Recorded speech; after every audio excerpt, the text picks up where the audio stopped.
নমস্কার, আমার Supti's lifestyle blog page থেকে আমি সুপ্তি আমার নতুন আরেকটি ভিডিওতে আপনাদের সবাইকে স্বাগতম জানাই। আজকের ভিডিওটা সকালে একদম ঘুম থেকে ওঠার পর থেকেই শুরু করে দিয়েছি। কালকে রাতে অনেক বেশি বৃষ্টি হয়েছিল, তাই আমি এখন চলে এসেছি বারান্দার এই পাশটাতে অনেক বেশি বৃষ্টির পানি আসে, তাই আমি একটা রেক্সিন দিয়ে রেখেছিলাম আমার বারান্দার গ্রিলে। তারপরেও বৃষ্টির পানি থেকে খুব একটা রক্ষা হয়নি, আর বারান্দার অবস্থাও ভালো না, বৃষ্টির কারণে অনেক ময়লা হয়ে গেছে, আবার সব পরিষ্কার করতে হবে। দাঁড়ান, আগে রেক্সিনের কাপড়টা একটু বটে দিই, তাহলে ভালো আলো পাওয়া যাবে।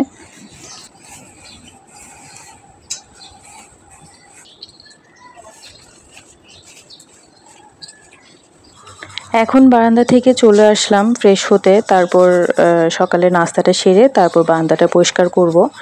এখন পরিষ্কার করতে বসলে অনেক দেরি হয়ে যাবে, কারণ এই কাজগুলো এমন যে একটা শুরু করলে আরও 10টা চোখে পড়ে যায়, আর তখন না করেও শান্তি লাগে না। তাই চিন্তা করলাম এখন কাজটা থাক, একেবারে সকালের খাবারটা খেয়ে তারপর বারান্দার কাজটা ধরবো। আবার সকালের জন্য নাস্তাটাও তো রেডি করতে হবে। আজকে রুটি বানাবো, তাই আগেই প্যাকেট থেকে আটাগুলো জারে নিয়ে নিলাম, আর এদিকে আটা গুলানোর জন্য আগেই পানি গরম হতে দিয়েছিলাম।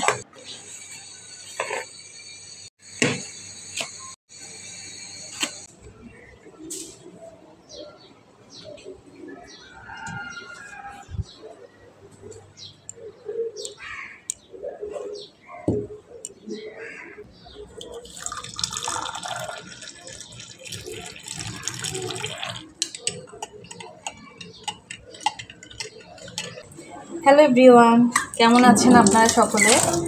আর আমিও আছি মোটামুটি। এখন হচ্ছে দুপুর প্রায় 3:30 বাজে। কাজকর্ম সব শেষ করে স্নান করে এখন খেতে আসলাম। আজকে তো শুক্রবার, আমি বাসায় আছি। দুপুরের জন্য রান্না করেছি হলো এখানে হচ্ছে শিমের বিচি দিয়ে সবজি, আর এখানে হচ্ছে 4 রকমের ভাজি। এটা হলো আলু ভাজি, তিত করলা, মিষ্টি কুমড়া, আর হচ্ছে ঢেঁড়স ভাজি। আর এখানে আমার জন্য ভাতও বেড়ে নিয়েছি। আজকে যেহেতু নিরামিষ তরকারি, তাই এই ধরনের ভাজি না থাকলে নিরামিষ দিয়ে ভাত খেতে ইচ্ছা করে না আমার।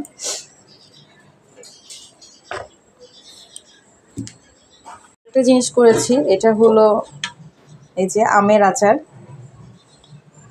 রসুন দিয়ে আমের আচার করেছি।